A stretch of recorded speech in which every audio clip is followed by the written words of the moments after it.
time is approximately forever.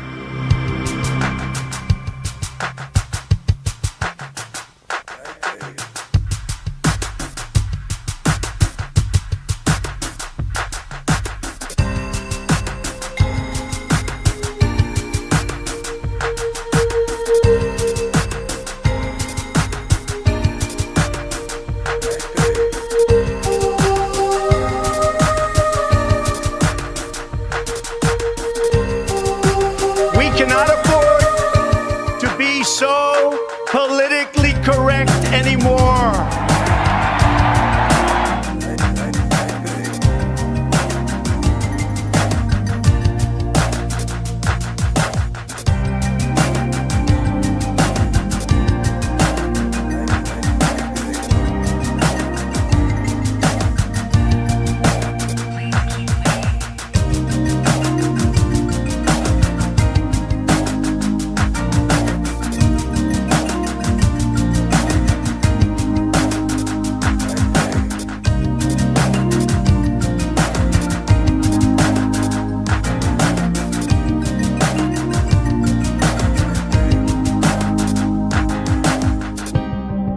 Americanism, not globalism, will be our credo. Please continue to hold for the next available representative.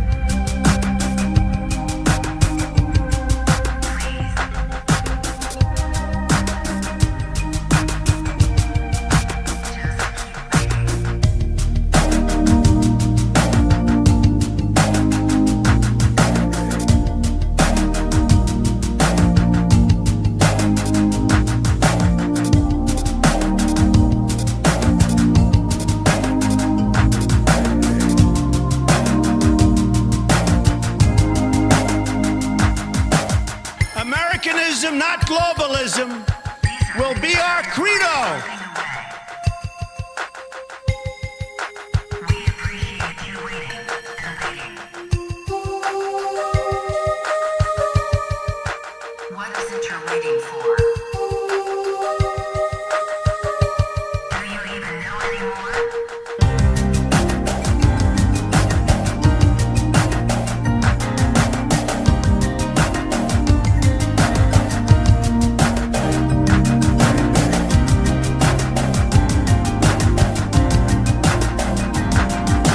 These are people who work hard but no longer have a voice. I am your voice.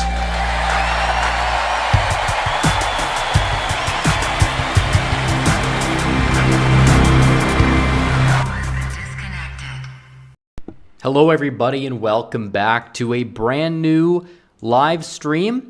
It is currently 8:03 p.m. Central Time, 9:03 on the East Coast, which means that, as you know, we have a special election that's taking place in the state of New York where they have two candidates that are running, one Republican, one Democrat, to replace George Santos. George Santos was removed by the Democrats and many uniparty rhinos in Congress because he just happened to lie about his life in a different way than they lie about everything that they do. But as a result, apparently, we have an election to replace George Santos.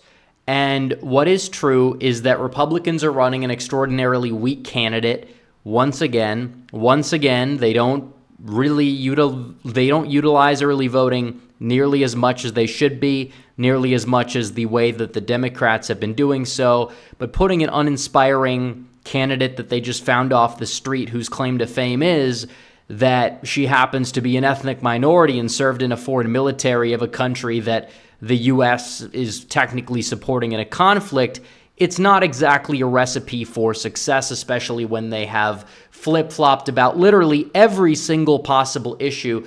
And as a result, a lot of Republicans not all that enthused. So we're monitoring the results from this election as it does come in. We have 6% of the vote reporting, and Tom Suozzi is currently leading by a 2-1 margin. However, a lot of these votes are from Queens, and that's not a very big part of the district.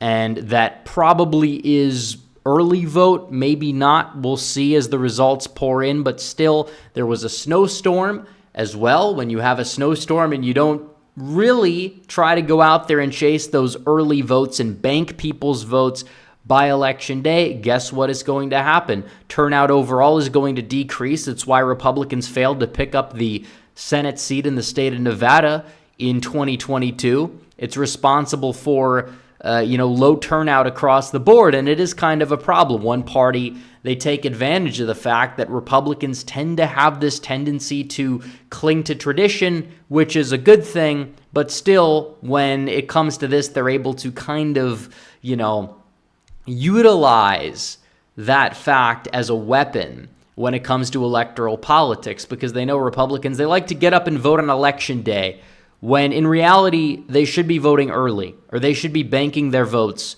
at least at a very minimum. If you don't want to mail your vote in many cases, in many states, you can drive it to the polling place early. You can directly just take the ballot to City Hall, do whatever.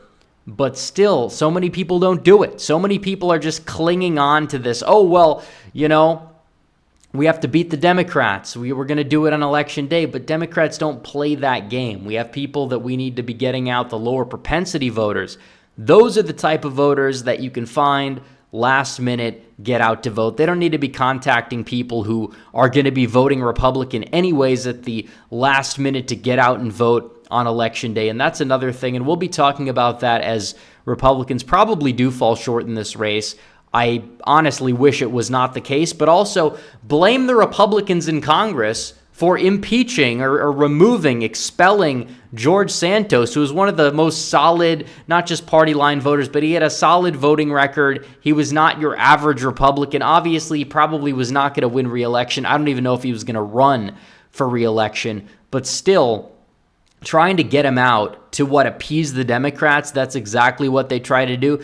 This is why we continuously lose. But there was one thing that the Republicans finally did right today, and we will be touching base on that as well, because as you can see here, Alejandro Mayorkas, the disaster of a Department of Homeland Security secretary, he has been impeached by the House. He should be impeached. There's no reason not to. There's no political downside. This guy has neglected the southern border. He has made every excuse in the book for why he allows this country to be invaded by millions of people who we don't know who they are. Every single year, you get like a new Montana every few months worth of population pouring across the southern border. That is a massive disaster.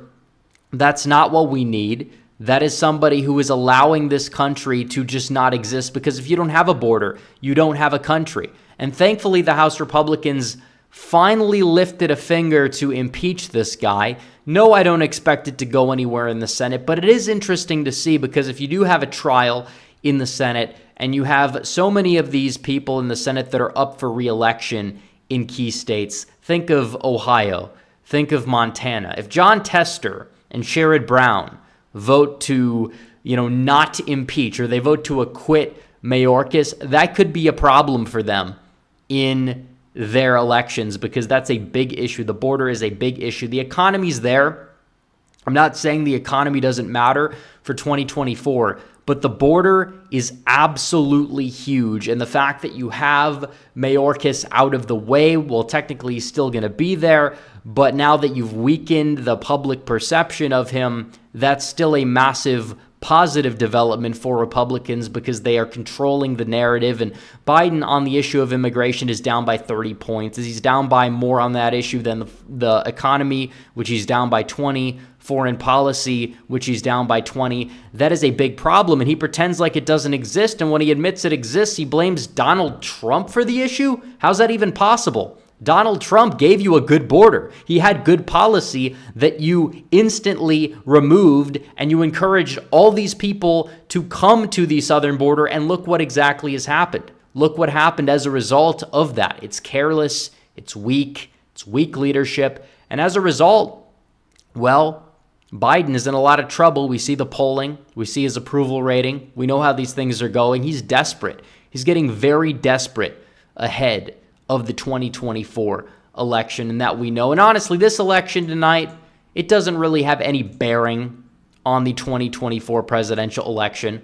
It's possible that in the general election for this in the fall, the non-special election, that this seat could flip depending on who the candidate is. Definitely Thomas Suozzi is well known in the area, so he's going to have the upper hand here against somebody who the Republicans just found on the side of the road, basically. But if he goes up against a serious candidate come November, where you will see the pendulum shift back in terms of turnout because, A, there's not going to be a snowstorm, most likely in early November in New York, and B, you're going to not have really like this whole scandal effect kind of negatively limiting the Republicans in this race, because that usually is how these things work. I mean, we've seen deep blue areas end up electing Republicans in special elections because of scandal or perceived scandal, and then the pendulum always swings back in the other direction. Okay, we have more votes. We have more votes out of Nassau County. Early votes are favoring Mazi, Pilip in Nassau, but that is probably just one precinct or so. That's not really going to tell you much of the full story of what's going on in this race, but that margin does narrow technically to 4,200 votes. So Philip Garcia says, hate to see it, but Suozzi's getting his seat back. I'm sure Mazi's a great person to be around, but she doesn't speak for the base. Well, she flip-flops on abortion. She supports an assault weapons ban. It's like, I don't know where they find these people. You don't have to run somebody who's a total pushover in a competitive district. I mean, I'm sure that whoever you get elected to this district, besides the rare one-off of Santos, is probably going to be a weaker Republican. I mean, that's anticipated. This is not exactly the most conservative part of New York, let alone Long Island. But still, to get somebody in there who's just A, a weak candidate, B, is weak on pretty much all the issues possible, and C, like expect them to win given the circumstances, and then D, throw on the fact that Republicans are just a little bit too averse to early voting. There's no reason why they should be. You don't trust the system. Well, how are you going to change the system? The only way to change the system is vote. I mean, that's the only way. You see what happens on election day. People crowd the polling places. In many cases, there's long lines. Do people want to stand in long lines to vote? Is that really something people need to do? You have to take, the politics out of it and just look at it from that perspective. Somebody who gets off of their shift at 5 o'clock and has to wait in line for 2 hours to cast their ballot is not exactly, doing themselves any favors. There's no reason for it. There's really not. We need people voting as early as they possibly can. We don't need to hear reports about, they're running out of ballots at X location. And some people may just go home and not really care at that point. It is a problem. It is a big problem that needs to be dealt with. And Republicans, including Donald Trump, he spoke about it. They say he doesn't talk about early voting. He says he wants a one-day election day voting with paper ballots, but he says in every single speech, until that day comes, we must be taking advantage of the election system. He does say that, which is good, but we need to not just have Trump tell people to do that. We need Republican leadership at large telling people to do that. We have a new RNC regime that's coming in, which is actually really exciting, which is going to be taking place probably soon after the South Carolina primary, where Ronna Romney McDaniel will be stepping down, and that's also something that's going to be very interesting. What happens there? Who takes over? Trump endorsed Michael Whatley, who I really am looking forward to being RNC chair, given how competent the Republican Party of North Carolina has been run. And yes, because you run something good at the state level doesn't mean you're going to run it well at the national level, but people need to understand that even in Michigan, McDaniel was there for one election cycle, and that election was won not because of her. It was won because of Donald Trump. The only difference is maybe she told him to come and do a rally or two. That's not something that, would be out of the ordinary for any RNC chairperson of any state to do. So I'm looking forward to seeing the leadership change at the RNC. It's definitely going to be something that could make or break this election in 2024, possibly. Obviously Trump is the favorite, but things can change, and we understand that. Biden's in a total disaster case right now. I will say that whole press conference that he did after the whole report dropped was one of the most embarrassing things that I've seen in my entire life. I don't know how they keep propping this guy up or making excuses for him, but honestly, I don't think he's going to be replaced. Some people think he will be. I don't believe it. I think he would probably not be running at this point. If that were the case, they'd have to do it now. The DNC is going to be in a few months, well, more like 6 months, but still, I mean, these primaries are going on. He's showing no signs of stepping down. Democrats don't have a base that, or not a base, but a bench that they could use that would really be effective. They don't have that appeal of any of the people on the bench. They're not going to trot out Michelle Obama. Some people say that. She has no political acumen. I mean, it could be a total disaster. Oh, it's just the name recognition. They can't really run on that as effectively as they could. And it's at a point where I don't believe she'd ever do it. Biden's likely not going to end up being replaced at this point. If he does get replaced, it'd be with Kamala Harris, because she'd throw a temper tantrum about not being the successor to Biden. And as a result, she'd be worse. Honestly, Biden without a brain, in many people's eyes, is still preferable to Kamala Harris with a brain. That should tell you everything you need to know about the prospects of a Kamala Harris nomination where she'd be replacing Biden. I just can't see it. I understand why people say that it could happen, but probably not. So let's see. Jeremy G says, hey, Red Eagle, there's a channel called Depressed Ginger. He does sports and politics. I'm aware. I actually found his sports content first before I even saw he was making election content, but I don't know. It's kind of cool. He's got a pretty sizable channel, so the more people doing this, I guess the better the reach will be for everybody. Horizons Bear says one last loss for Ronna Romney. That is true. Isaac Natal says, what was your prediction for the final margin? I didn't have one. I would guess high single digits, but I mean, we don't know. These could just be early votes so far. The margin will likely narrow as more votes do come in, but yeah. Boston Elevators and Aviation says, will we talk about the RNC shakeup? Well, we are talking about it.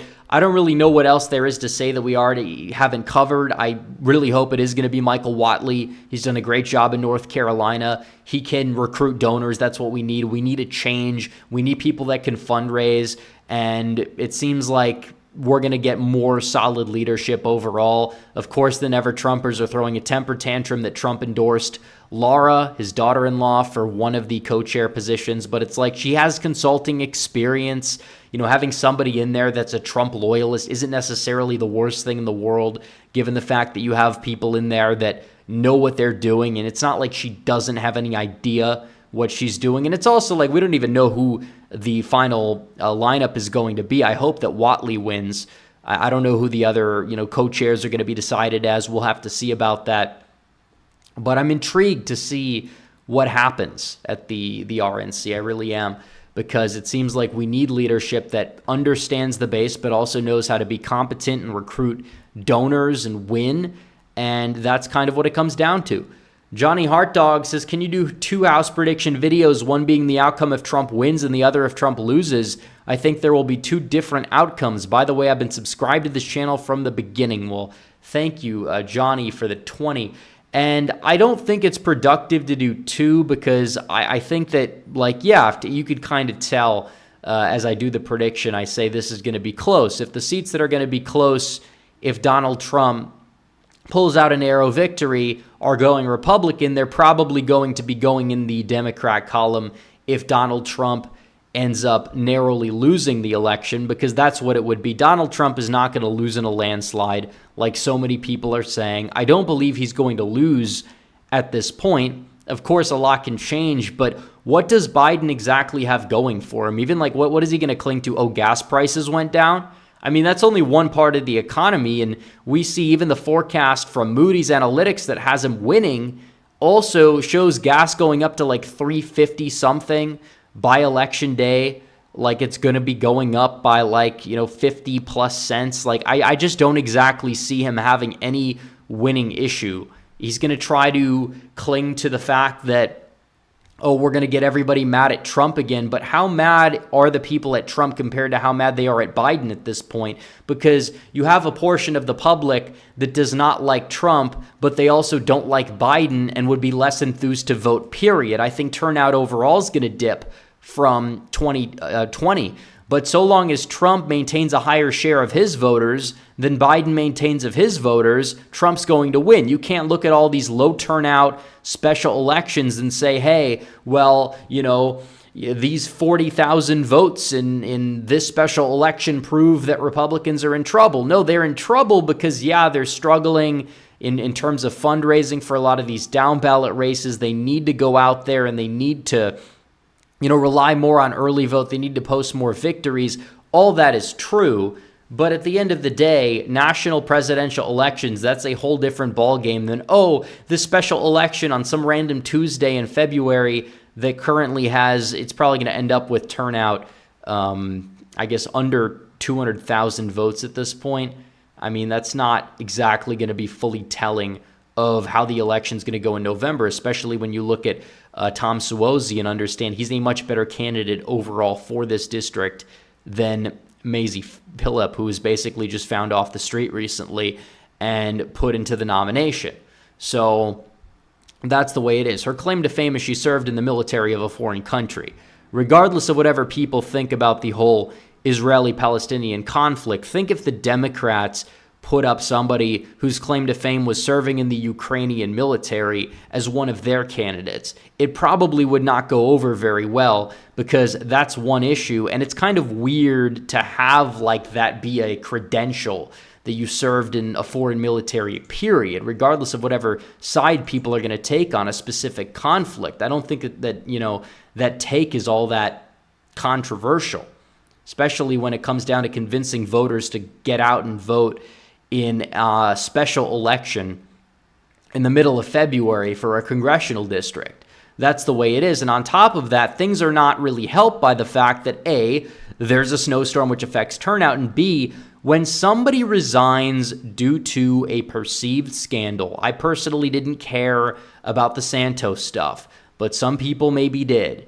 When somebody's going to resign because of that and the seat is open, it swings heavily in the other direction. I remember everybody was panicking about Nebraska's first special election back in 2022. Mike Flood, he barely won, but then in November, in the general election, he ended up winning by more than Trump won the district by. So, and he was going up against the same candidate. So clearly, this is not representative of a general election. It doesn't tell you anything about 2024. I'm not even convinced the midterms themselves told us a whole lot about 2024. I really just can't sit back here and say that they really played a role. I mean, you look at certain elections in Pennsylvania, for example. 2018, they went Democrat more than they did in 2022, but 2020 was a razor-thin election in Pennsylvania.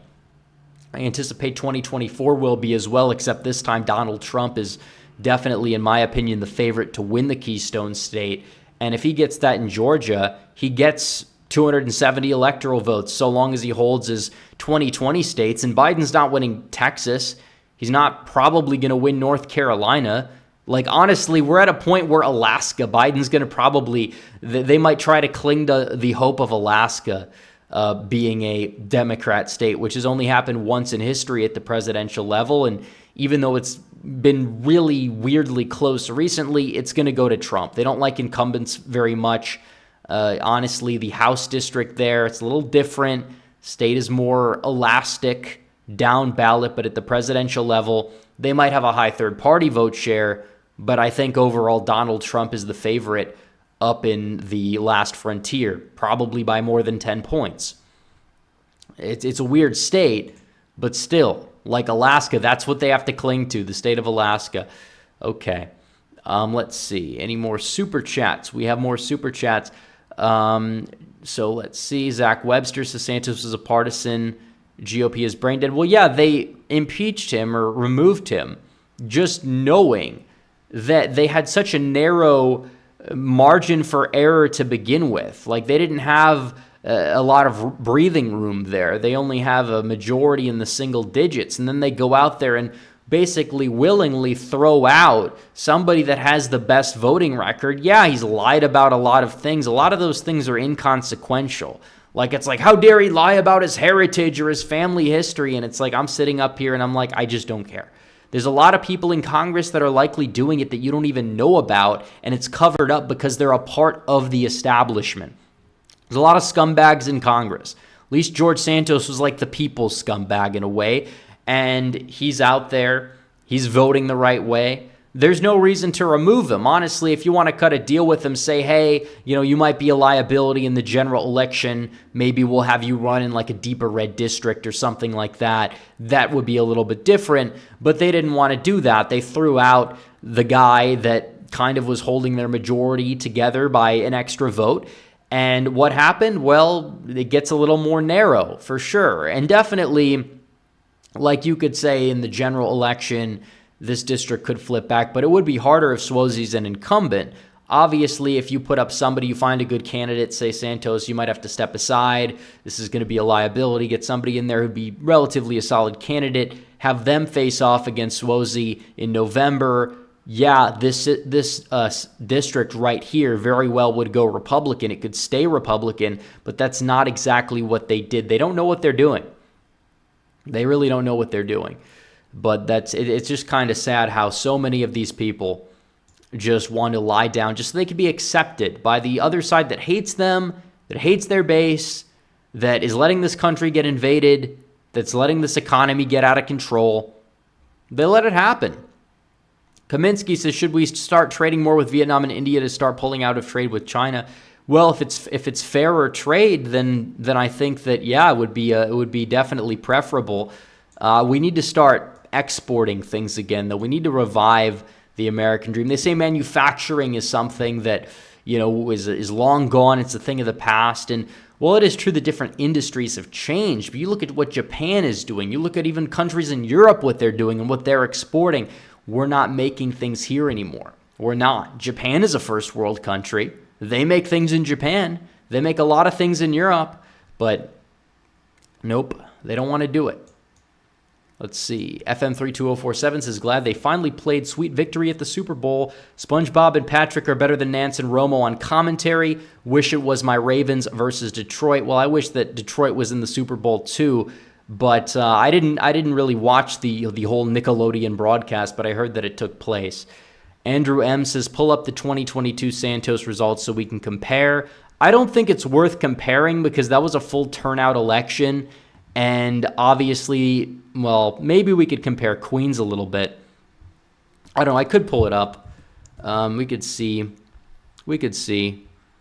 what the district was like. New York's, I believe it was New York's 3rd. Okay, yeah. And clearly, turnout differential is real. It's not the same, but you look at Queens.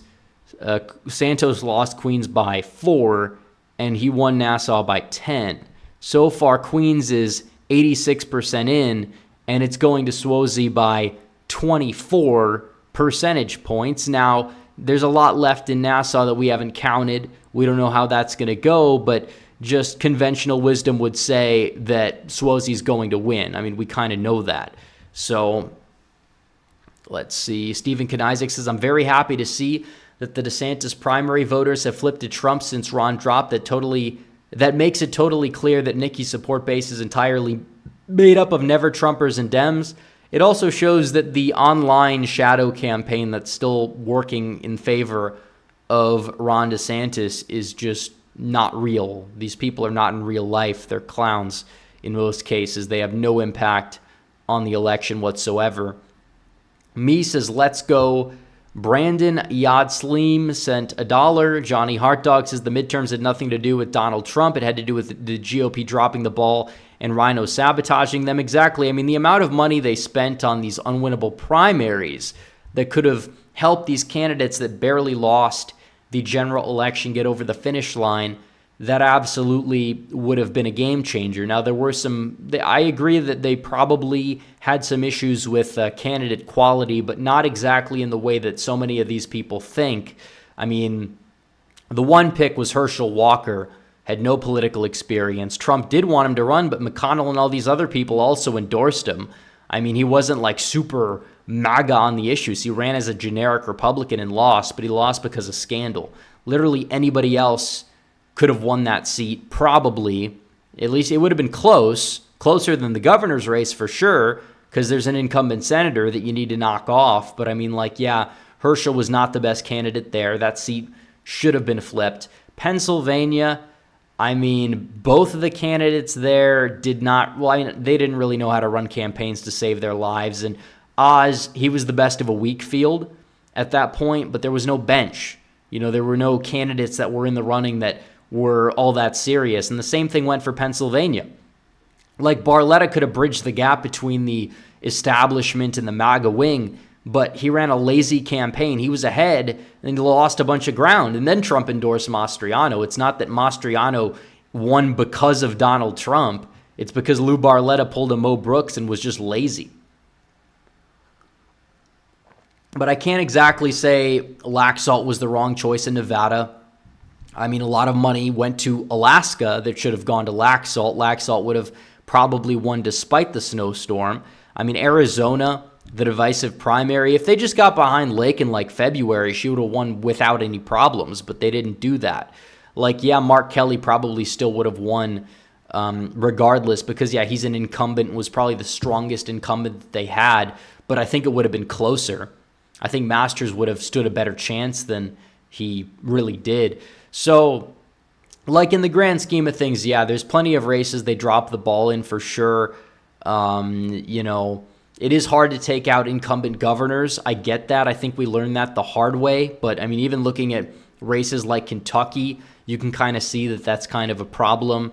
And it goes both ways. You know, you look at DeSantis winning by a lot, Reynolds, McMaster, all these Republican incumbents, Greg Abbott, despite him being an abortion hardliner, beating a very notable Democrat that was spending almost as much money as Abbott, if not even more, by like 11 points in Texas.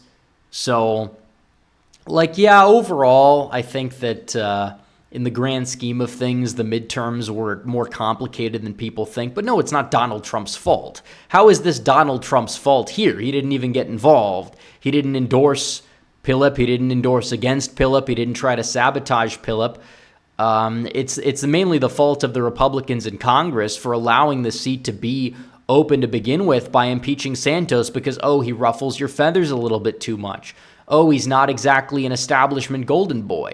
If Santos came in, because he was basically a blank slate, if he came in and he had a voting record that was identical to, I don't know, you can possibly just think of somebody that's establishment, like Don Bacon. If he had a Don Bacon tier voting record, then obviously nobody would even care to impeach him. This stuff probably even gets buried altogether. It never even comes to the surface, or they make him go out there and apologize, do X, Y, and Z. He'd still be there. But because he ruffled people's feathers a little bit too much, what happened?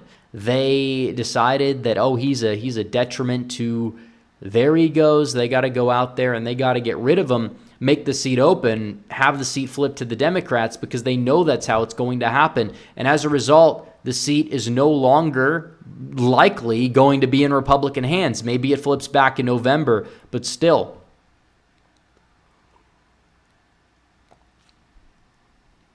Let's see. Yad Sleem says, what do you think of elections predictions official? I don't really know much about them. I know one of the people that runs it is kind of a liberal of sorts, but I mean, their predictions in and of themselves are not the worst in the world. Alex RX says, this is the result of the Rhinos playing patty cakes with the Democrats because of partisanship. That is true. Base Cat says, Democrats should make Cenk great again 2024. Well, Cenk is somebody who thinks he seriously can run for president as a Democrat, win the state of Vermont, and then like cause a seismic political shift.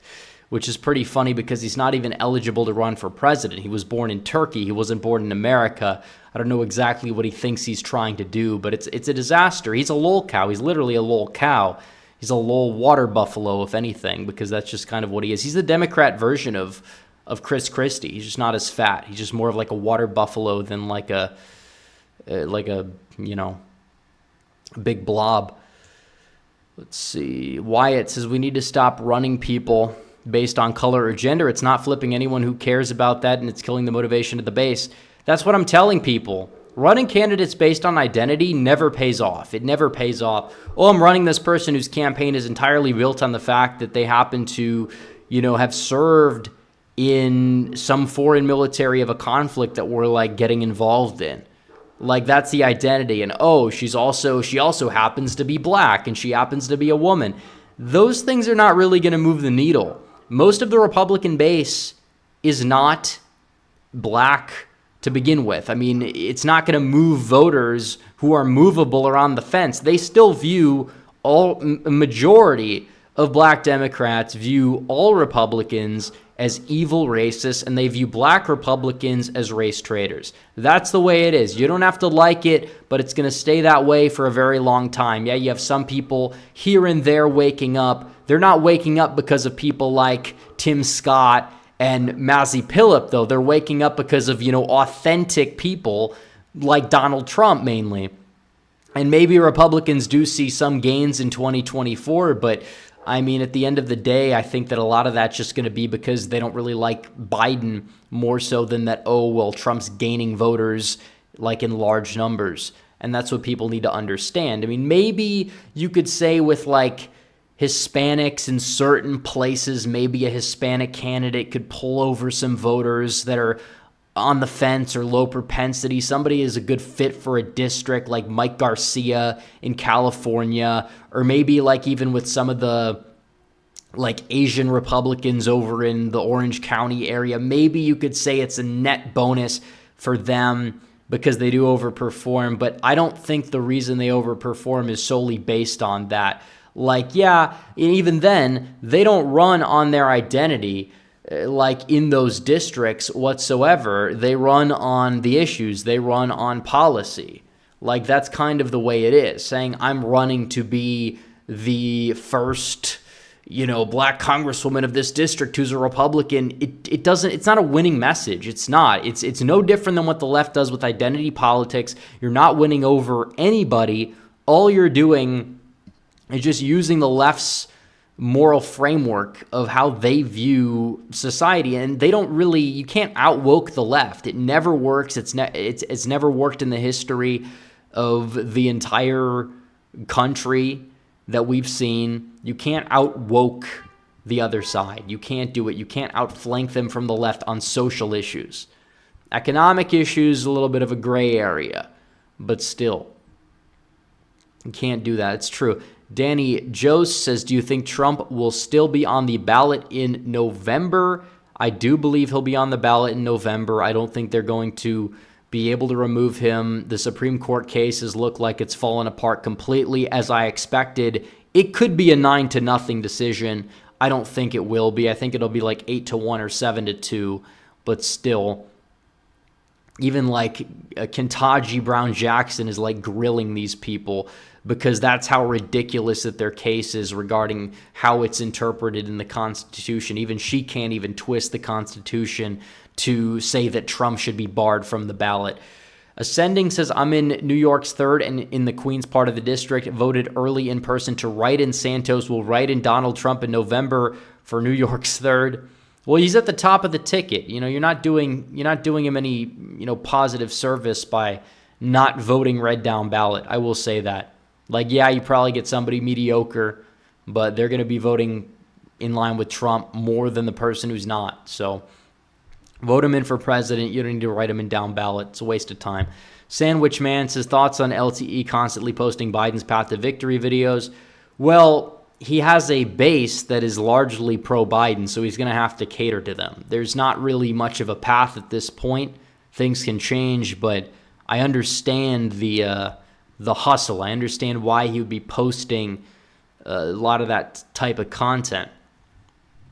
But he's in a rut right now. That's what people don't understand. I think that some Democrats think he's going to win regardless because of the midterms or whatever. They're going to be in for a rude awakening if that's the path that they go down. But I don't know if it will be entirely. H Post is running someone on identity works for Dems because half the time because that's their ideology. That's not what the GOP claims to stand for, and they will continue to lose with inauthentic messaging. It's true. Oh wait, we missed a lot of super chats. Hold on. Okay, let's go back up here.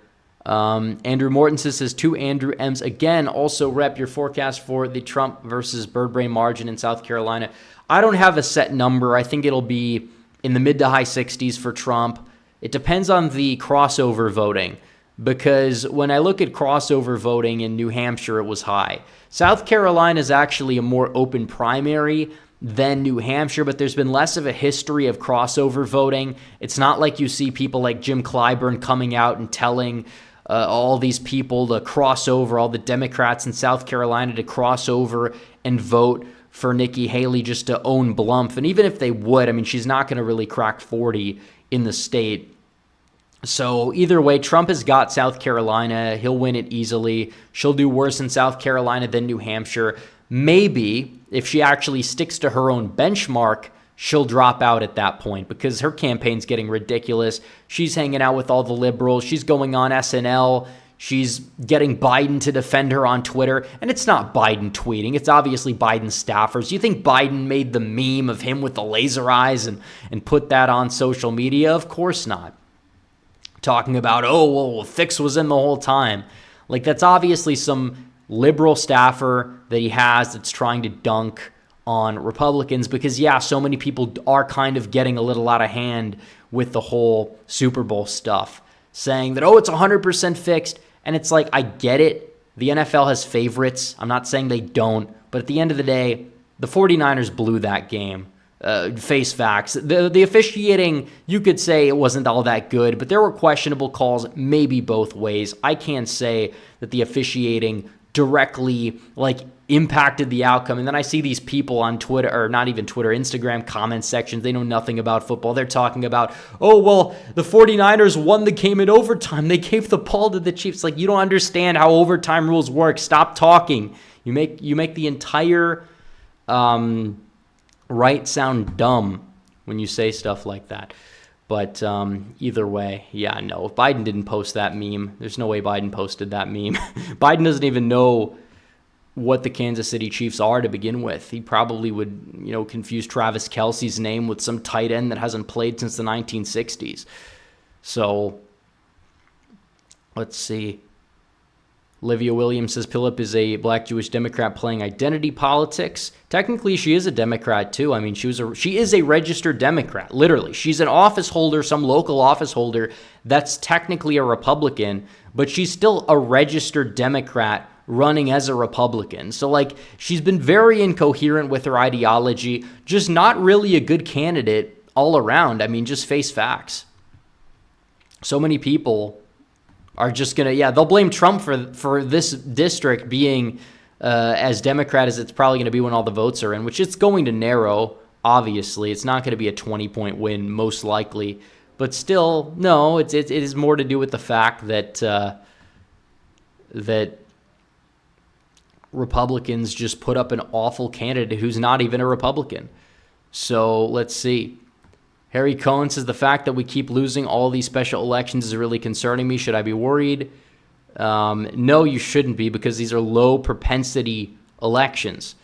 Tucson Paleo Khan says a very wise friend of mine wrote in George Santos. Did he make the right choice, or is he a buster? Well, I mean, I understand it, but it just doesn't accomplish anything. You're just wasting time. At that point, just don't even show up. Do they even tally the write-in votes? Because if so, it's not even going to make a dent. It's not even going to make the news. As you can see here, it's a two-way race. The write-in votes probably just don't even get processed to begin with.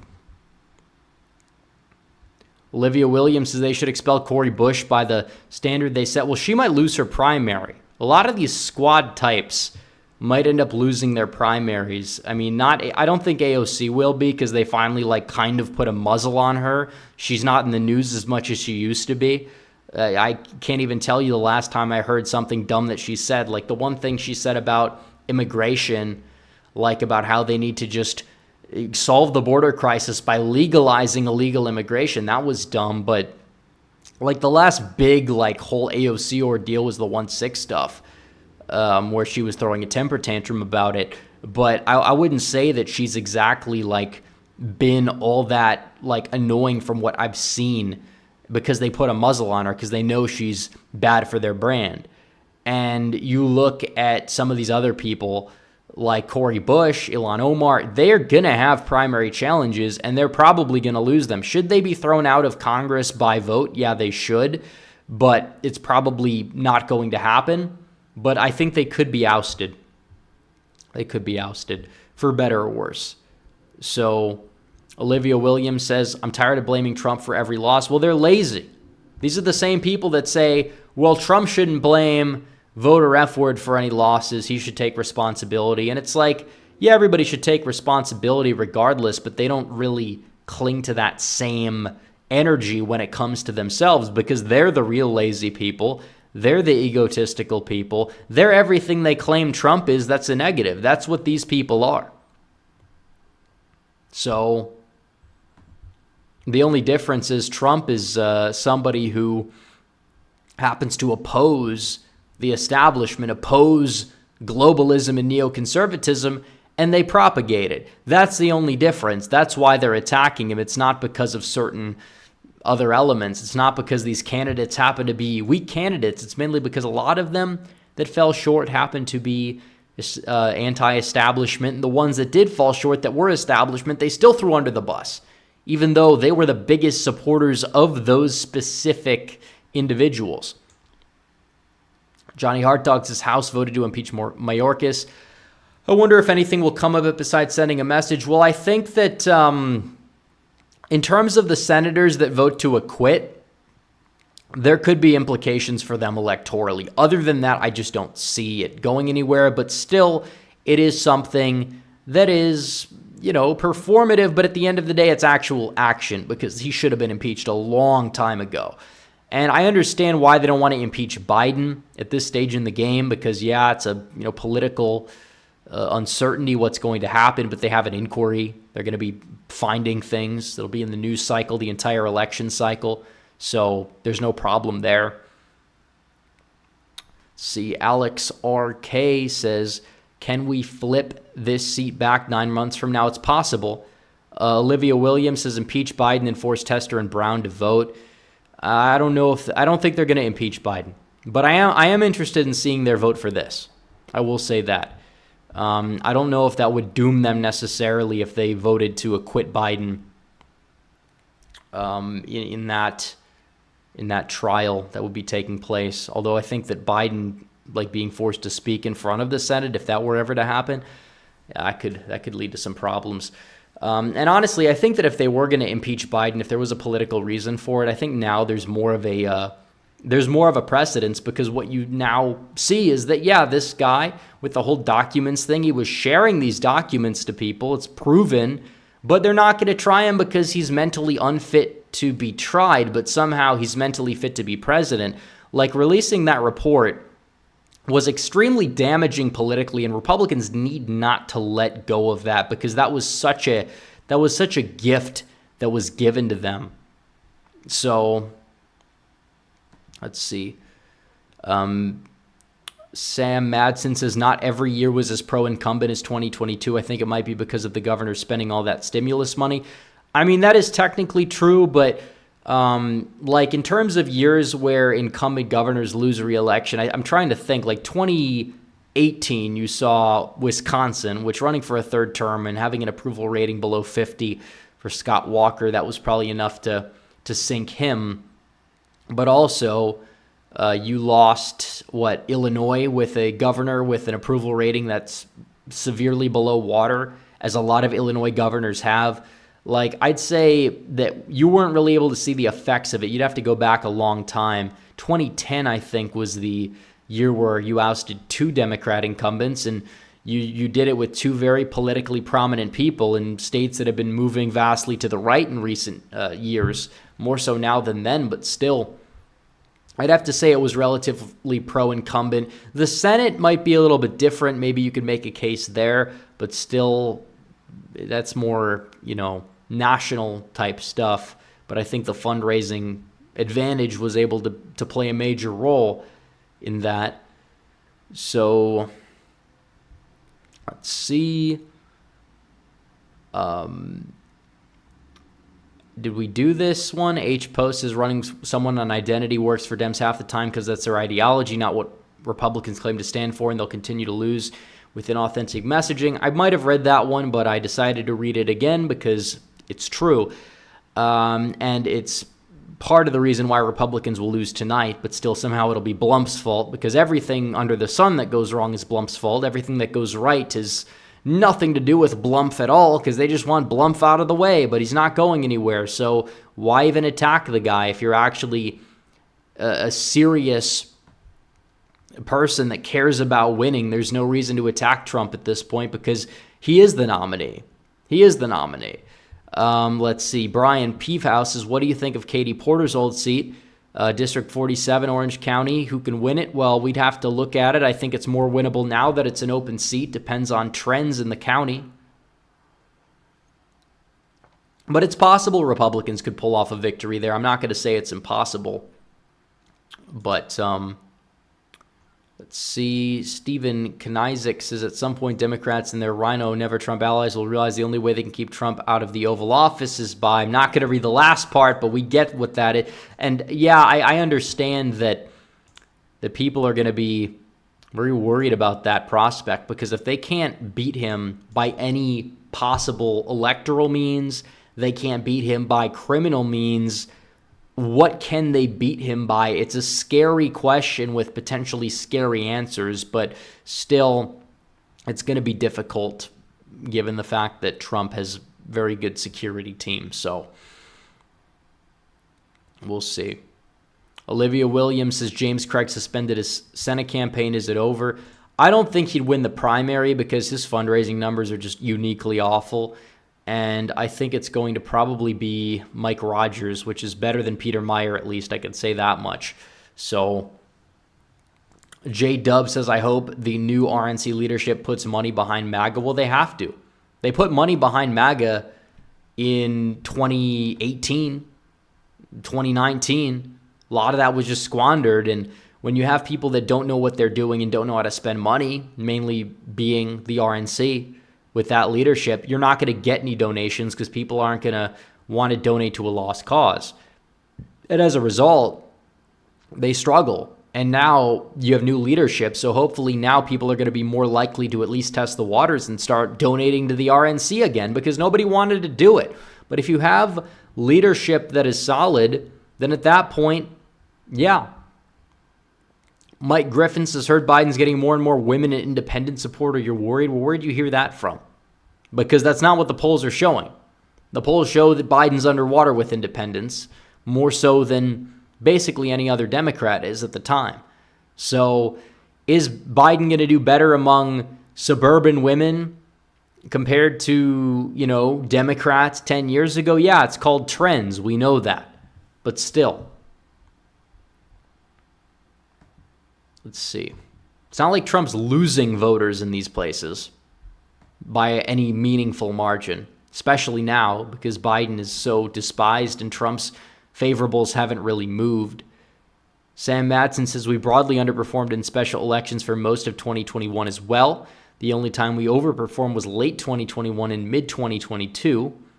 That is also true.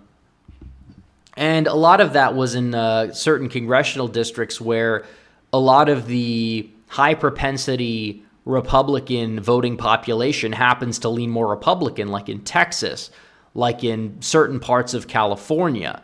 So that kind of explained why that was more so than anything else. Ascending says Biden has to win all three of Michigan, Arizona, and Pennsylvania to hold on. Which is the easiest to win for Trump? Who's actually polling the best in Michigan right now? Well, Trump is polling the best in Michigan of those three. I think Pennsylvania arguably could be easier. Cole of Centauri says, is it better if Suozzi wins? Well, if Republicans are able to put up a solid candidate in November, it might work in their favor in the long run. But still, I mean, it's never a good thing to lose a congressional seat, but this seat has been lost a long time ago. This seat was lost when Republicans decided to remove Santos for lying, which is something that they definitely never do, right? So Mitchell Ryan says, do you see the House passing the funding bill? No, they're not going to do it. It's DOA. Johnson said it was DOA, and it's probably going to be DOA, which is a good thing because this bill is a disaster. They're sending all this money to foreign nations, fighting in these other conflicts. They won't actually take care of the problem. They'll throw in something about the border that says, oh, well, we'll limit illegal immigration to X amount of thousand people a day, or at least we'll try to, and throw some money at the problem, and it doesn't fix the problem. And what the bill does is it has all this liberal pork in that bill, and it's just a bill that is meant to satisfy the Democrats more so than actually do anything about it. It wouldn't solve the problem at the border in the slightest. I guess Biden's now going to say, well, they turned down the bill or something in Congress that would have stopped the problem, but it would not have stopped the problem, first of all. Second of all, who created the problem? It's not Donald Trump. It's you. I mean, seriously. The problem started under Biden due to direct rhetoric and actions taken by Biden and Biden's administration. That's all this is. He can't fix it. And if he's not able to get things done, it's not Trump's fault. It's his own fault. Like, seriously, everybody can see it. He's a weak leader. He's feeble. Do you see him when he talks? He is virtually on the verge of being brain dead. Honestly. At least John Fetterman is somewhat making coherent sense when he talks nowadays. Biden, on the other hand, not so much. Not so much at all. Oh, but did you see, we put an ad out where he's eating fried chicken at a table with a black family or something like that. Like, seriously, that's what they're going to. That's what they're going to now. They're trying to put out all these ads on social media, trying to make Biden seem human, like chopping up like these ads. And even then, they're laughable. You put him out there with like two black kids from North Carolina, feeding them fried chicken. Like that. These memes write themselves. It's not good. It's not a good look for Biden. It's just nothing he does is a good look for him. Every step that he takes is an incredible misstep. And now he can't hide. He's out in the public now. This is not 2020. You don't get to hide in the basement and run your campaign from 9 feet under ground level in your Delaware house that you probably stored classified documents at where you shared it with your ghostwriter. No proof Trump showed any documents to anybody. No proof that he did.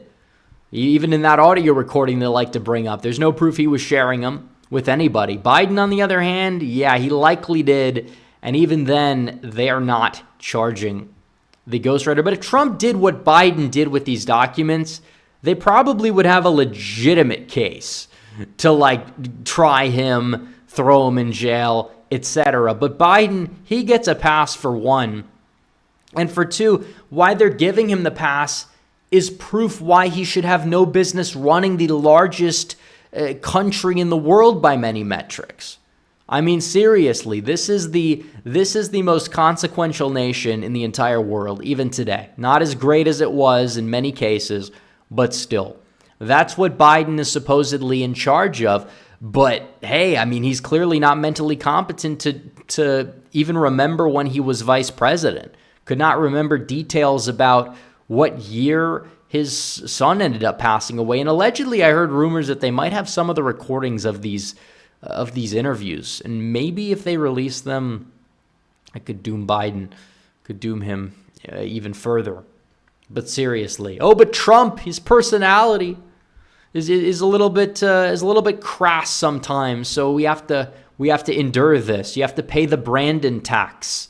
You have to pay the tax every time you go to the grocery store. Everything is expensive. You could say inflation's slowing down, but still it's very high. It's not stopping. You're not seeing any deflation.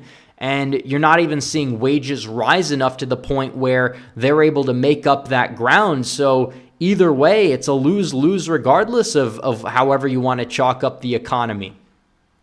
You're not gaining any meaningful amount of jobs anyways. A lot of any job growth from Biden's term has directly come largely from jobs that are being gained by literally just immigrants. That's where it's coming from. Non-citizens even. The jobs that are going to foreign-born workers, they're through the roof. But the jobs Americans are getting, not so much. And that's a big problem. It's a massive problem. And they are replacing workers. That's exactly what they're doing. Since Biden's term started, you still have a net deficit. There's a report that came out from the Center of Immigration Studies today, and that's exactly what it showed.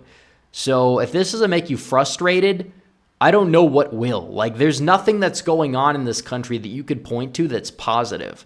Not foreign policy, not immigration, not the economy even. The stock market, it's a little iffy. One of the reasons why it's probably not crashing is because they're anticipating Trump to come in again and win. Like, that is seriously one of the reasons why it's not crashing.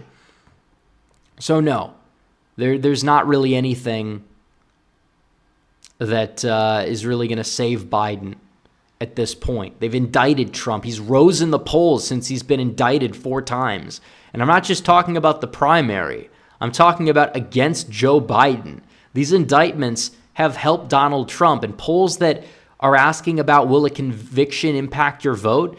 Like, yeah, you see some defection depending on the poll, but that defection's narrowing compared to what the polls showed not too long ago. And I'm sure Trump would fall in the polls for a week and then he'd probably just go back to normal. It'd be another Access Hollywood tape ordeal. Probably just rally the base behind him so long as he's able to avoid jail time, which it seems like he will. There's not going to be likely jail time in a lot of these cases anyways. So Ben Rodriguez says, I'm voting Biden because he paroled me and my mom. What? Okay. Sam Madsen says there's a Republican in the New York State Assembly in Nassau County in 2022 who won a Biden plus 21 seat. We should run him for this seat. Yeah, I agree, but instead this is what they come up with, and they're going to lose. Ben Rodriguez also says, how can I vote for George Santos? So it seems like somebody might be a troll in the chat. Red Politics 1776 is Joe Manchin running for president. Your thoughts? Is he? I don't believe he is. I believe it's rumored. Is that become an official thing? I don't believe so. But if he gets the no labels nomination or whatever, I think he would just be one of those people that takes more votes away from Biden.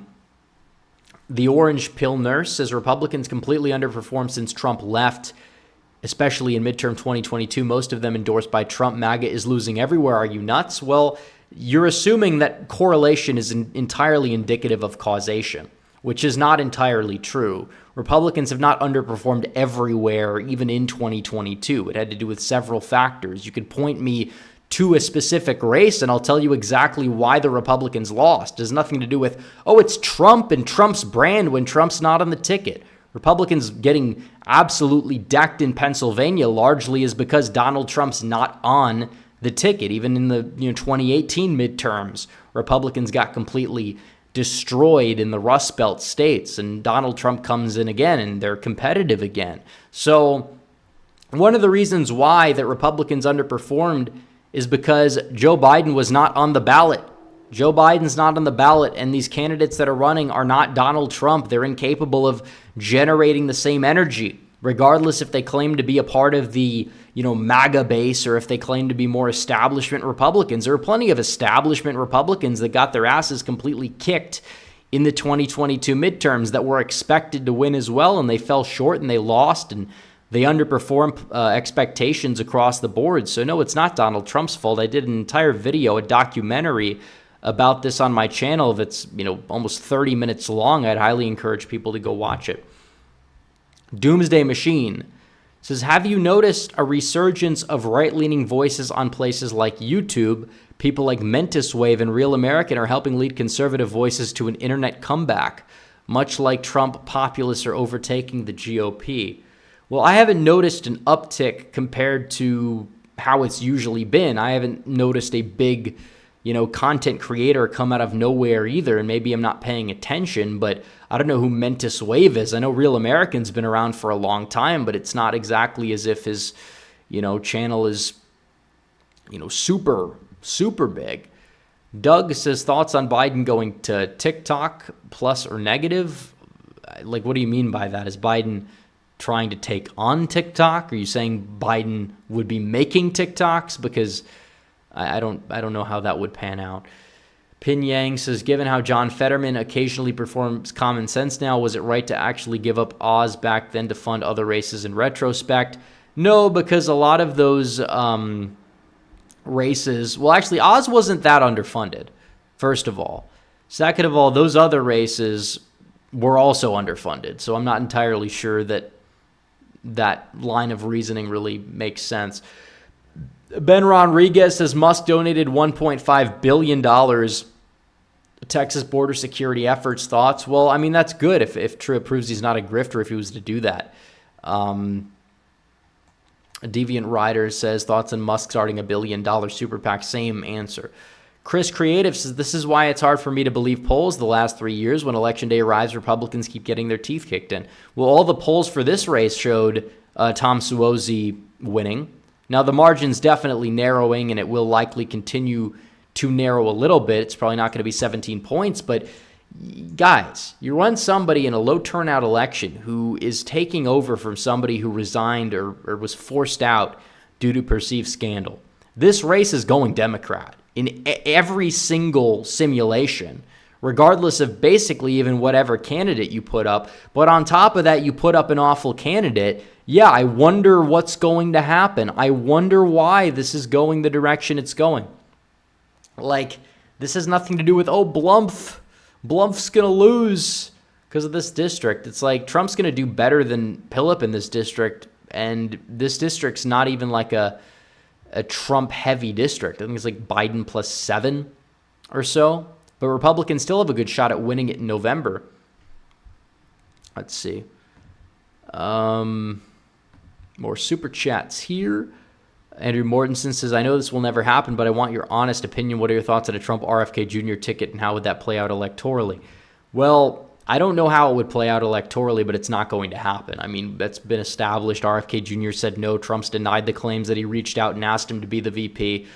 I think that maybe you could say it would kind of consolidate some of the people on the fence about the whole, like, COVID stuff. But at the end of the day, those people are insignificant to begin with, that are like still I'm going to talk about COVID every single day of my life and how Trump locked the country down. Like, that's not something that's really all that prominent. Even the whole Trump with the whole vaccine thing, it's something that A, he doesn't talk about anymore, and B, I mean, it's not like you had not every single other prominent Republican politician besides maybe somebody like Rand Paul doing the same thing. Ron DeSantis talked about it 1,600 times in public appearances. You had Ted Cruz talking about it for quite some time. So I don't think it would really add much to the ticket. Oh, this guy's like a defected Democrat, but does that lose you some of your base potentially? It might. I mean, seriously, I'm not sure how it would impact the election. That's why he's not doing it. I think it doesn't get you that many more voters than you would lose from it.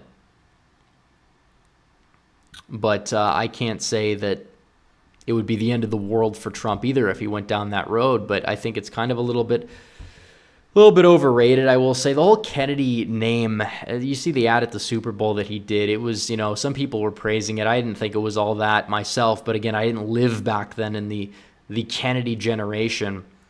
But it's like, you're not exactly going to convince people to vote for you in mass just based off of your name alone. Like, that's what he's trying to do. He's trying to get his campaign off the ground that way. I mean, what percentage of Americans that are voting were even alive in 1963? I mean, not that many. And technically, he's still become a legend, and a lot of it is astroturfed. As president, he did a lot of things that were not all that great. I think he's one of the most overrated presidents of our time. And all the stuff that people critique LBJ for, but like JFK also would have supported. One of the reasons why he was not able to get a lot of that stuff done was because he didn't have enough political experience at the time. So overall, I will say that it's like, it's like a lot of people just tend to get sucked into the whole RFK thing because of his last name. And it's like, no, there's no reason for that. Like, the guy's very much a liberal on a lot of different issues. It's kind of just this weird fixation that some people have with the Kennedy name. But I don't know if that would help Trump, having somebody on the ticket who's been a lifelong Democrat. I mean, especially, like, when do people really see the VP? At the debates? Is he really all that good of a debater? Or is this going to be like another Fetterman situation where the elephant in the room is going to be right in front of you, and it's not exactly what the person's saying, it's how they're saying it. So that's not exactly something that's all that that good of a development. Let's see. Deviant Rider says, I heard Joe, okay, whatever. Doomsday Machine says, dude, Mentis Wave is awesome. Watch some of his content. He's based AF. I mean, I've never heard of the guy. I'll keep that in mind. Eaters of Dead says, like to see a video on those 17 Republicans, who's running for re-election, and who do we need to primary. Well, we'll talk about the primaries eventually, pretty soon. Let's see. Eaters of Dead says, idea who's going to head up the GOP, who gets to choose. Well, they have to vote. The delegates at the RNC, I believe, have to vote. And it's probably going to be Whatley, I hope, if Trump's endorsement does come through once again. Because Whatley's competent, and he is somebody who is not going to stab Trump in the back when it comes to the agenda. And hopefully he's good at raising money. It seems like he is. LinRX52 says, would you say this race result is evident of the RNC putting no effort into it while Dems usual ballot machine worked over? Well, I mean, it's not like this is not real. This is mainly because Republicans don't vote early, first of all. Second of all, like, a lot of Republicans didn't really resonate with the candidacy of Pilip, and as a result, she got decked. I mean, as I anticipated she would. I don't know if this margin's going to hold, because that's embarrassing if it does. I think it's going to narrow, might come closer to like a 10-point race when it's all said and done, but still, like I said, upper single digits maybe, but I wouldn't be shocked if it is double digits, especially at this point. So Two Wheel Lunatic says, Michelle Obama to take over for Biden, polls show Trump loses. Yeah, it's not going to happen. Not going to happen. It's one of those things. They want people to talk about it and make them seem crazy when it doesn't happen. Like, seriously, this is what I say. Like, it's like the people that said, oh, well, you know, at the Super Bowl, you're going to see Biden come out of nowhere, and then Taylor Swift's going to endorse Biden, and Biden's going to win the election. It's like, these people are not really making a lot of sense when they talk like this. They're not. It sounds like they're doing something, like they're creating this theory. Oh, this is genius. And it's like, yeah, Biden's going to get celebrity endorsements. Big deal. There's always a grain of truth in it. But, like, that's not how the Democrats operate. They don't operate like, oh, we're going to swap these people out at the 12th hour at the DNC. And Republicans are going to lose because they don't know how to handle Michelle Obama. It's like, if Michelle Obama is really mounting a campaign at that point, and she has to go out there and she has to have her record on full display or lack thereof, she's going to get absolutely trounced, and they know it. She hates men. She hates white people. The only reason why her approval rating is above 50%, even if it is because she largely has stayed out of politics. Yes, she's gotten into politics. She says things. She's a Democrat. She's Obama's wife or whatever. I mean, we know this. But still, like, saying that, oh, well, that would stay the same if she entered the political arena as a politician is not entirely true. So there's that. I don't believe it's going to happen. Not everything is a psyop. I think that they're going to ride with Biden. If they don't, they have to choose Harris, because that's how they're operating behind the scenes. I think some people want Biden to step down. But at the end of the day, is he going to? I don't believe so. And they're not going to have a primary. Whoever it's going to be is somebody who's anointed. If they all decide to choose Newsom without any previous backing, is that going to be something that would help them out? Probably not, but why would they choose Newsom when they have Harris? It's like Newsom's record is awful as well. Like maybe he can, talk up a big game more so. He can talk on circles on a debate stage. He's more well-spoken technically, but I mean, there's going to be a lot of people who are upset about that choice because, Kamala's the rightful successor, and why are you going to remove the first quote-unquote black woman vice president out of the way and replace her with a straight white man or whatever? Because that's how they operate. They're woke, they're liberals. That's how they conduct themselves politically. Ken Bros, it seems like all the GOP voters have fled New York City. A lot of them have, but that's not why this is the case. A lot of GOP voters aren't voting in this election. Andrew Mortensen says, if Trump does win, what is one major policy you would like to see him implemented his next term? For me, it's term limits, but I want to hear yours. Secure the border, deport all the illegal aliens, and then institute some sort of legal immigration restriction. If it's not going to be a moratorium, make it severely cutting the amount of naturalizations per year.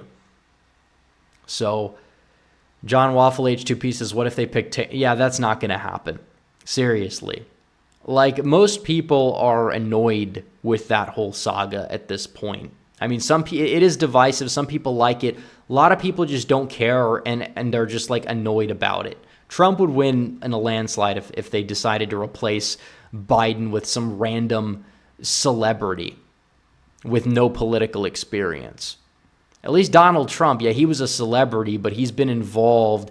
He's talked about politics. He's basically been a commentator and a successful businessman for a very, very long time.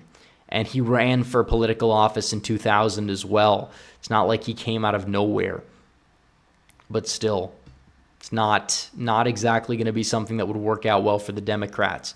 Yeah, they could have a businessman, but there's not really anybody that would be eligible, it seems like, to be on their bench. Maybe 2028 they'll have more options for sure. I'm not going to say that they won't, but for 2024, Biden's the incumbent. They've been defending him for 4 years. There's no reason to replace him other than the obvious reason, which they continue to deny and ignore. So it's going to be Biden, like it or not.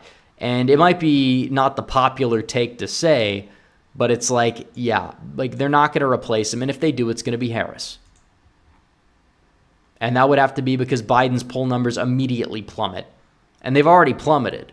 Now, technically, they've gotten better in the national average over the past few weeks, but a lot of that has to do with one outlier poll and some of the other outlier polls on the other side falling out of the average. But Trump is still leading the popular vote by 2 points. And he hasn't trailed the average since September, early September.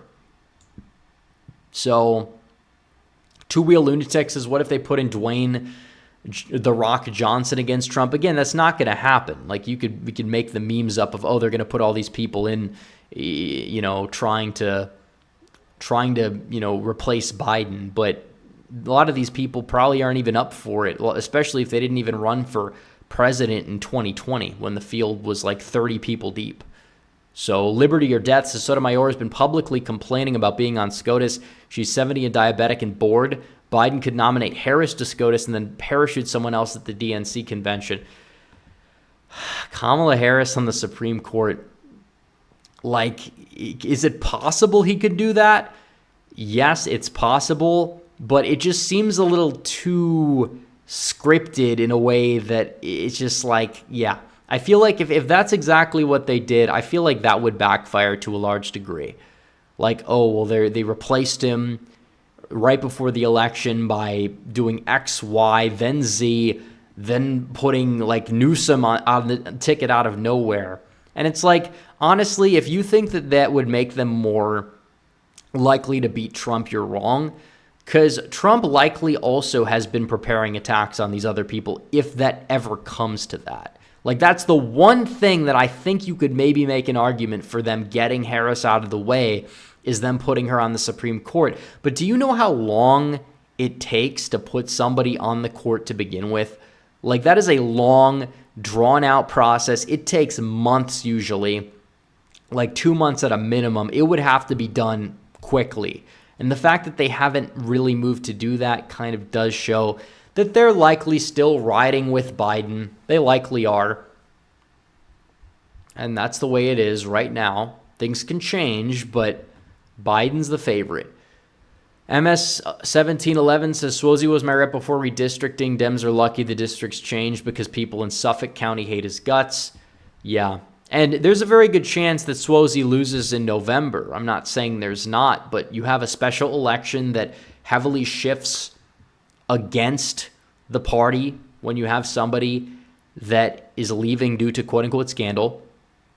Yeah, this usually is what happens. And the fact that Pilip is that bad of a candidate, but it's actually still going to be that close, is probably a positive sign of things to come, more so than a negative sign, especially when you take into account the lack of turnout because of a snowstorm. But still, Republicans need to start voting early and even by mail in some instances. Like, yeah, I don't like these systems. I don't like the system. I want one day, or at least maybe in-person early voting the week before or something like that. But this is how it is. I don't make the rules, but Republicans need to start matching the Democrats at this game, or they're going to keep losing. And I think that's another reason why the election drought is continuing. Like, yeah, we need to be encouraging. They mail everybody a ballot. They make sure they find ways to do it. At least they mail out the notices, request the ballot here. We don't do it, we lose. I mean, they know what they're doing a good portion of the time compared to us. Now, it doesn't mean that they aren't incompetent as well. It doesn't mean that they're not going to struggle in 2024 in November. It doesn't mean Biden is the favorite to win re-election, because he's not. He's just not. John Waffle says they actually did try to get her to run against Blackburn in 2018. Well, she basically did run against Blackburn in 2018 by tying herself to Bredesen. And how did that work out? It was a complete embarrassment. So, no. Samuel Harrison says, do you think Taylor Swift and Travis Kelce will help Biden get reelected by boosting Gen Z female turnout, especially with Swift being a marketing genius? And I said the answer is no. We've already seen this before. Celebrity endorsements, including Biden in 2020, getting the Taylor Swift endorsement, doing the whole voter drive for him. How many votes did that net for Biden directly? Maybe a couple thousand when it's all said and done. But celebrities don't have much influence on politics. They don't. Now, what the problem is that when you, or not you necessarily yourself, but when people on the right get obsessed with stuff like this, and it becomes a distraction, and it wastes time and energy, and it wastes resources, then that's when this starts to be a net positive for the other side. They're laughing at the dumb things, like these dumb statements that people are making. It's like, well, they says she's going to endorse Biden, and then that's going to make Biden win. It's like, I'm sure she's going to endorse Biden. Like, okay, well, all these rappers are endorsing Trump. Like, what difference does that make? I think Meek Mill's endorsement is more pull, given the fact that he's very positively viewed in the city of Philadelphia, which is in a very high-profile swing state, rather than somebody whose music appeals to, like, women that happen to be millennials that usually are going to be fired up to vote on the issue of abortion anyways. If not, they're just not going to turn out at all, regardless of whatever their favorite singer or their favorite actor or actress or whatever has to say about politics. Most people in the real world, either way, don't care about celebrity endorsements. And those that do rely on them, that are just living by the current thing, those people always usually vote Democrat, so it's not like these people are swaying any voters. They're really not swaying any voters. I did a whole long thread on Twitter about this a couple weeks ago, but if I need to make a video about this, I'll make a video about this. And also, Travis Kelce's never really gotten political other than the whole vaccine stuff. But is that necessarily political, or is that just accepting an ad revenue deal and he just doesn't care that much about the topic, it's probably that. I'm pretty sure that Aaron Rodgers challenged him to a debate, and I'm pretty sure that he declined the debate partially because I just don't think he cares. It's the way I see it. He's just taking the money. It's how these people operate. Not everything is a psyop. A lot of people's decisions that they operate under, it's all economical, more so than it is anything else. It's why you had a lot of people, a lot of these corporations, embrace woke capitalism until it wasn't even all that profitable for them. And even then, it's also just the people in these PR departments that happen to be operated. These jobs are taken by people on the left because the left understands where the structures of power are. They know how to gravitate to them. They know how to play for keeps, and we don't. So that's kind of the issue that we have to deal with in this country. If we want to take it back, we can't. The worldview we need to have is definitely different than the current worldview that we have right now. So let's see. Andrew Mortensen says, I believe Trump will beat Biden, but saying if they do replace Biden in the weirdest of circumstances, who would they replace Biden with anyways? Exactly, it'd be Harris, most likely. Fest G says, what do you think about the GOP candidate in New York pivoting away from Israel and capitalizing on the Asian Muslim black vote, which nationally is shifting right? Don't think the Jewish vote will ever go Republican. Well, if you happen to, support like Palestine, for example, that's not going to get you voters either. I will say that. But like in these districts, like, is it true that like in certain parts of New York, the Orthodox Jewish voting bloc does have sway? Like technically it probably has more sway than the Muslim vote because there's not a lot of Muslims at all in New York or even in Michigan. People think like, oh, the Muslim vote in Michigan is so consequential. It's 1%, 1% to 2% at most of the population. But I do think that like if you're running as a Republican candidate, you have to care about a lot of other issues, and you can't run as a Republican based off of identity politics as a whole. It doesn't work. The identity politics you have to play to win is not racial or ethnic identity politics. It's American identity politics. What this country's, vision should be, what we need to stand for as a nation. Like that's kind of what separated Trump away from a lot of these other, weak milquetoast Republicans, more so than anything else. So let's see. Two-wheel lunatic says baby overdoses on fentanyl in Florida. Mother got arrested. Interesting. Sam Madsen says special elections in Pennsylvania have broadly been worse than any other state. Why? Well, Republicans in Pennsylvania are least likely to vote by mail, which is a big problem. M says, do you think Democrats are relying on the deceased? It's deeper than that. It's a lot deeper than that. It is. They just have enough power in terms of the donor class at this point that they're able to build up their operation. They're competent at getting people out, getting ballots in the ballot box. Republicans are still playing like it's the 1980s. They do it via their messaging, their idolization of Ronald Reagan, and also how they operate in terms of the election system. It's not just Donald Trump's fault or whatever they said because he attacked mail-in voting for why Republicans don't vote by mail. That might be part of it, but still, more Republicans voted by mail in 2020 than any other election ever. It's a little bit deeper than that. Yeah, the percentages were lower, but Democrats started to utilize that, and we haven't been utilizing it more in this era. Like, we should get rid of mail-in voting in the long run. I agree. I'm not saying that I support it. But until that day comes, you're not going to win an election with this election system until you happen to utilize it in the advantage that you can utilize it in for your own benefit. And that's what we need to do. We need people banking their votes. Like, all of you are obviously like all going to vote Republican. There's no reason for anybody here in this live chat to vote on election day, period. I don't care if you like happen to not trust whatever. Like, you can check. If you don't trust mail, then go drop the ballot off. You could drop the ballot off yourself. Like, there's nothing stopping you from doing that, I believe, in most jurisdictions. But yeah, vote early, get it done. Like that's what needs to happen. So let's see. We have no more super chats. Let's see. We don't have any moderators in chat, but it doesn't seem like we have any trouble though.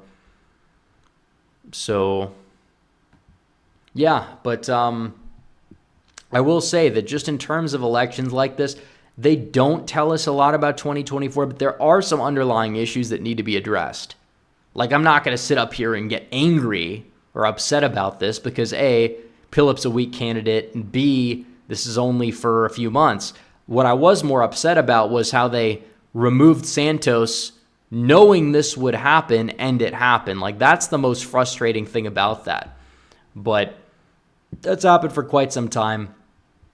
And also, how the hell are they going to blame Trump for this one? That's another thing. Like, I just don't understand how they can, in their right minds, try to blame Donald Trump for it, because he doesn't get involved in this race. I mean, maybe they could pivot to the mail-in stuff, but what has Trump said recently about it? I don't like it. We should get rid of it. But until that day comes, we need to use it. We need more Republicans saying the same thing. And honestly, if there's a criticism about Trump on that topic, he needs to be hammering it home more. He needs to be talking about it more. And the people around him that may be listening to this right now need to make sure that it's prioritized, because this is a problem. Regardless, it's a problem. I'm warning people. This needs to be dealt with. We need to get Republicans voting early, because you don't want something like this to happen. I told you so. There's not going to be any excuses come November if you fall short in terms of the end result there. If there's like a massive amount of rain in Pennsylvania or something, and people aren't able to get to the polling place because you wanted to wait until Election Day. How did that work out for you? Oh, wait, 4 more years of brand inflation, 86-year-old Biden. You'll be dealing with an 86-year-old Biden. You thought 82-year-old Biden was bad, or 81-year-old Biden. Wait until you get 86-year-old Biden controlling the levers of power in the White House. Just think about it. Is that exactly something that you think is good for the country? Okay, well, then tell people to get out and vote early. That's what I have to say. It doesn't matter what anybody says. It's needed because they're doing it. It works out for them. We don't do it. It doesn't work out for us. Republicans are incompetent. Democrats are less incompetent. I wouldn't say they're competent because they're not. I mean, you'll see that come November when I think Trump wins, because he will. But still, it's deeper than what people think. Olivia Williams says, how does the GOP compete in the Rust Belt after Trump? Well, honestly, look at Obama with black voters, and I think it's a similar thing because they usually had very low turnout rates, but Obama changed that. And after Obama, they struggled for a little bit, but then they found a way to, increase turnout and get voters out and find ways to do it. And well, now you have to do the same exact thing in a lot of these more Republican areas. So the margin did narrow. It narrowed to about 10.4% for Suozzi. So anyways, guys, make sure you send in Super Chats if you have to, because this is the last call for Super Chats. We will probably be ending the show quickly, maybe not too quickly, but probably within the next 5 to 10 minutes or so. So I'd encourage people that if they want to send in their Super Chat, make sure you do it now, or you might not get it read before the show is over. So we'll be ending eventually. But let's see. Doesn't seem like we have any more at the moment. So that's fine. We can look at regular chat as well. Vivek could win the Rust Belt. Well, it depends. He could. I think he could. He is from Ohio. His trade stance is a little bit iffy, but I mean, he might change by then. I mean, he's improved a lot on the issues. It's why people are skeptical of him, which I can't entirely blame him. But I like Vivek quite a bit. Let's see.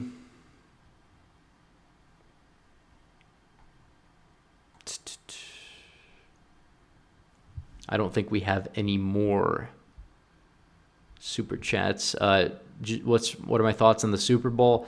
I gave my thoughts. I'm disappointed in the result, but at the end of the day, it's like I can't sit here and say that the 49ers couldn't have won that game. Everyone's saying, well, it was fixed. It was a fixed game. It's like, no, it wasn't fixed. I mean, you could say maybe a call should have been called here and there. Chiefs have been getting away with holding all year, but they've also lost games while getting away with holding all year. So they're just lucky. Mahomes is a hell of a quarterback, whether you think that, he's got a very intact family life or not.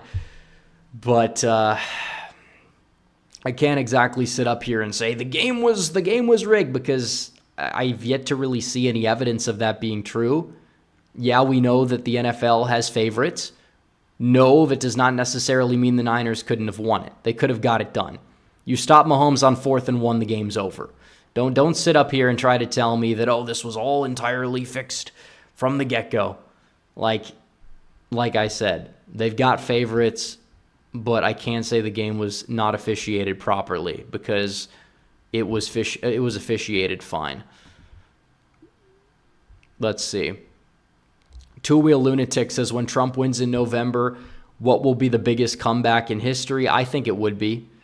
I mean, they'd make movies about this if he wins. I think it'd be far better than his 2016 victory, even, given everything that they've thrown at him and everything that they've done. And also, you get a second term, you get another term of Trump that is instantly going to be better than the first term. I don't think people realize this.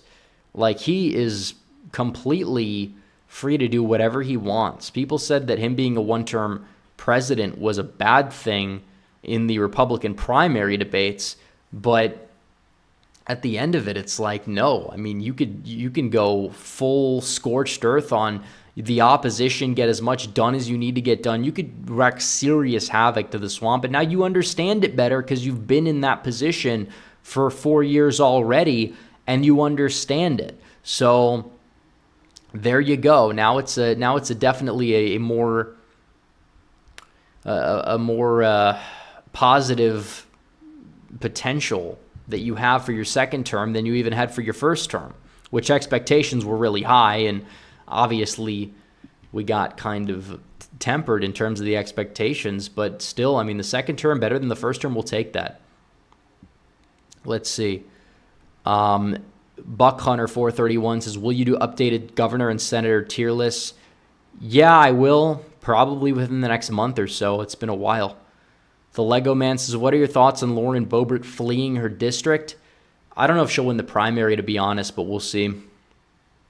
John Waffle H2P says, Vivek, Lake, and maybe Holly are future contenders. Well, if Lake wins, she might be. If she doesn't win the Senate race, I think that her chances of being a contender are going to be a lot lower than they currently are right now. But still, it's one of those we'll have to wait and see type of ordeals for sure. I can't sit up here and say one way or another that Lake is going to be a contender. But if she loses in 2024, I think it's unlikely that she runs for president. And if she does, she's not going to be in a very good spot in the primary. But if she wins, then it's different for sure. Fest J says, this election does not mean New York is shifting Dem. I live here and things are changing, especially in Queens. We are more concerned about the economy and weakness tonight. Doesn't buck the trend. Don't give up on New York. Yeah, that's what people need to understand.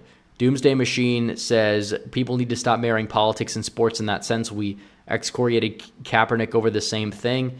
Well, I mean, I don't, like, if you see players that are promoting causes that are right-leaning like a lot of players did about the whole like taking a stand against the vaccine mandates and things like that. I'm not going to say it's a bad thing, but the problem is that we don't control the institutions. The NFL's been around since the 1920s. It's not some new leftist development that's a psyop or anything like that. It's just the fact that it's been an institution for quite some time, and it's not even. It honestly is run more by neocons than leftists when it comes down to it, but they promote a lot of the social liberalism, and they've obviously dialed it back in recent years, but still it's a little bit of a problem.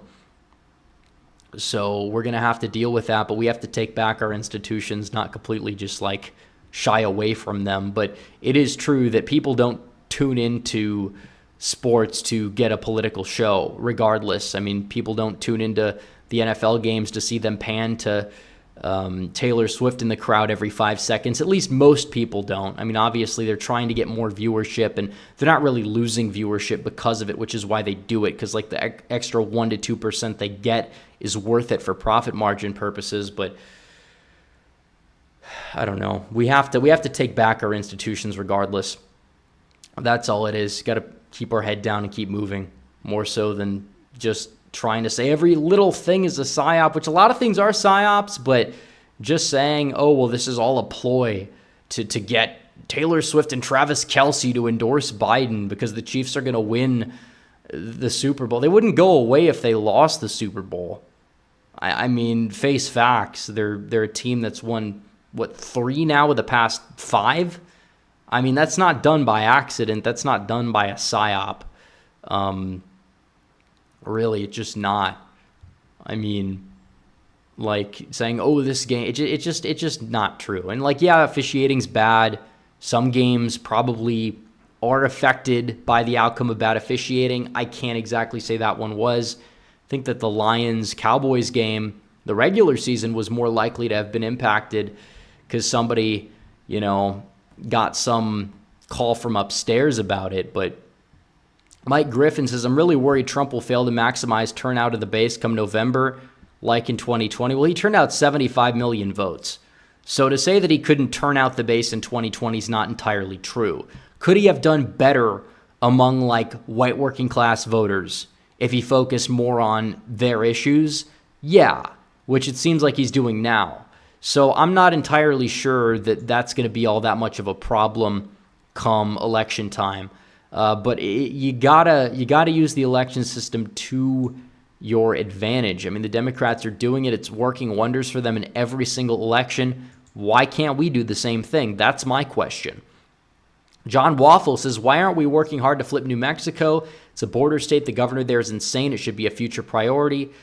Yeah, the Republican Party in that state's not really all that. But I will say that if there's ever going to be a state that's like Indiana 2008, but for 2024, I would pick New Mexico because, usually safe Dem state. Yeah, I could see it flip because of the border, because of possibly some Hispanic trends, maybe. We don't know what they're going to be, though. Like, every poll shows Trump gaining a lot with Hispanics. Even though polls usually overestimate Republicans with minorities, it's very possible that Trump does make gains, but also what about the, white, millennials in Albuquerque? That's going to offset it. So Samuel Harrison says thoughts on the Super Bowl, which I just gave. And do you think they pandered to Taylor to get females to watch football? Oh yeah, I think they do that. Like I don't think that it's not intentional. Of course it's intentional. Of course they show her for a reason. It's not, oh, they're trying to prop up Biden. And if she gets political, she's going to lose support. I mean, she's already lost support from Trump himself. Remember 2018 at some press conference, they asked Trump about the Bredesen endorsement she gave, and Trump says, I like her music a lot less now, or something like that. I mean, everyone remembers the video of Trump and Barron in 2014 in like the back of the limousine, and they're like playing one of her songs in the video. They're driving at night. It's a very esoteric video. Like Trump was a fan of hers apparently. And she obviously went out there and endorsed Biden, but what's that going to do? It's probably going to make people that like her less, more so than it is going to like sway these undecided voters, because people don't care about celebrity endorsements, and those that do vote Democrat anyways, because like 80 to 90% of celebrities endorse Democrats. Maybe that's changing. I mean, if you go to Wikipedia, go to the celebrity endorsements page for 2024 and Trump and Biden. Trump honestly has a better list so far of star power. It's probably going to change when we get closer to election time, but it's like people are supporting Trump is not that much of a social taboo compared to what it used to be, which I think might be enough to, in and of itself, pull him across the finish line. So, but, yeah, all right, I think we're going to end the stream. We've been going for an hour and 45 minutes. The Democrats have won this district as anticipated. No surprises there. The margin might shrink below 10%. Still, you'll see people say this is an impact for 2024. Personally, I disagree. But there are some things that can be taken away from this result that should be kept in mind ahead of 2024. But anyways, guys, before you go, like the stream, subscribe to the channel. Subscribe to the channel. We are knocking on the door of the 2024 election. We're knocking on the door of 164,000 subscribers as well. So hit that subscribe button, like the stream, and I will see you guys in the next one. Red Eagle, out.